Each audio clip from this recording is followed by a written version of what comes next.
Alright, what's up guys? My name is Zach, and today I am driving a 1967 Nissan Patrol. Up front is a 4.0 liter inline 6, and down below is a 3-speed manual transmission.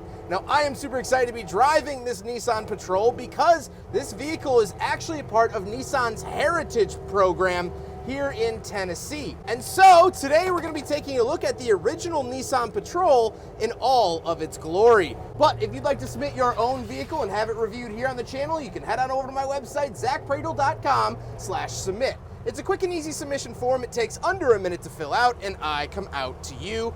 And if you'd like to see all my videos weeks or sometimes months in advance, you can head on over to my Patreon for only $5 a month. But let's get back to that 4-liter inline 6. It only makes about 143 horsepower, but that wasn't really the point of this vehicle.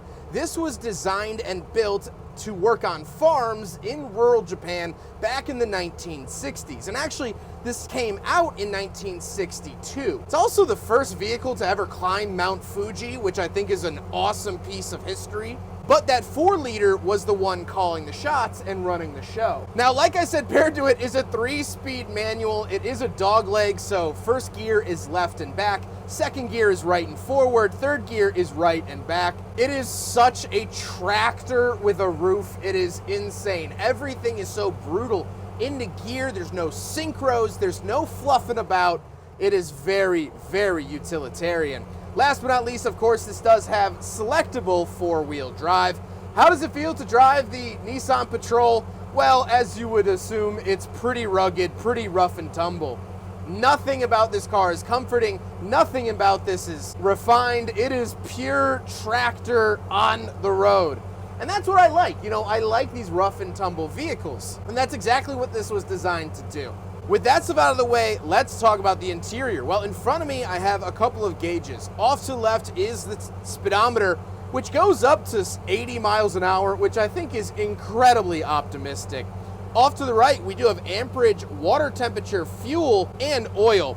On the steering wheel, it just says N Patrol. Now, the N obviously is for Nissan, but Nissan wasn't really established here in the United States.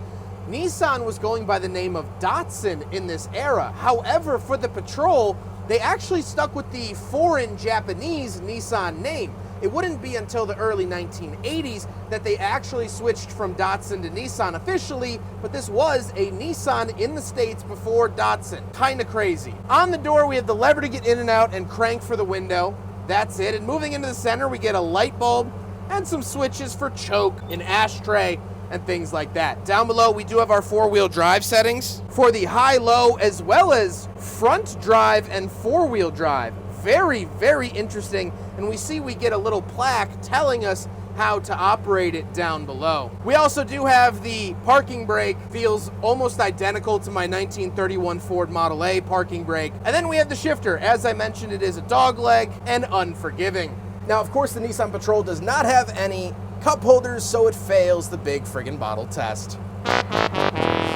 We do have lap belts here in the Nissan Patrol, which is pretty nice. However, no shoulder belts, unfortunately. The seat is comfortable. You know, it's a bouncy bench seat, what you would find in a CTA bus. However, we do have some back seats, so let's go talk about those. All right, getting in the back of the Nissan Patrol, we do have a little latch here, and then we can open this up, or so yep, there we go. So then we can get in back.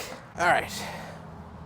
Since everyone likes seeing me struggle here, yeah, here I am. Ugh. We're in the back of a 1967 Nissan Patrol. So cool. As you can see, this is kind of where the Patrol name actually makes sense. It feels like a troop transporter, which I think is super cool.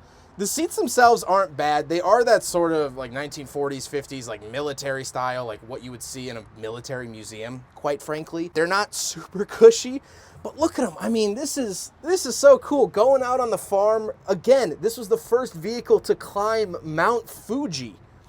Like, riding back here or putting gear back here is just so freaking cool. Headroom is actually good. Knee room is good. So, for all intents and purposes, the Nissan Patrol passes for the big freaking Zack test, which is pretty nice. let's hop out. We'll take a quick look at the exterior because there is no trunk. As you can see, this is the trunk. You put your stuff back here or you put people back here.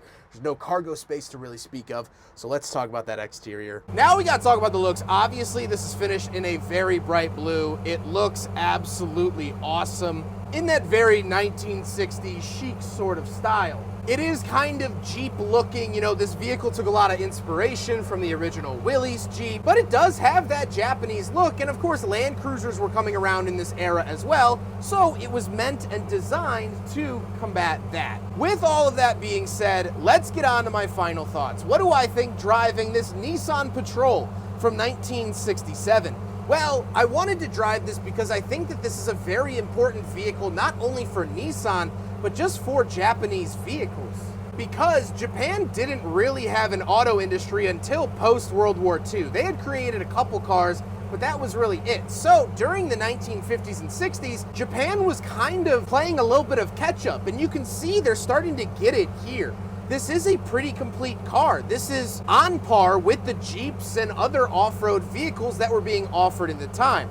Now, this is an American market Nissan Patrol. Nissan tried to sell these here in America between 1962 and 1969, but it was a new name. No one had really heard of Nissan before, and there were so many domestic competitors like the Ford Bronco that this didn't really have any staying power. And so after 1969, Nissan actually pulled this out of the American market, and they continued to sell it in other markets, just not here in the United States. This particular Nissan Patrol was actually found on a farm out in Iowa, was brought back and restored for the Nissan's Heritage Collection here in Tennessee. So that's what you see here before us today. But if you've ever been curious of what an original Nissan Patrol was ever like, this is it.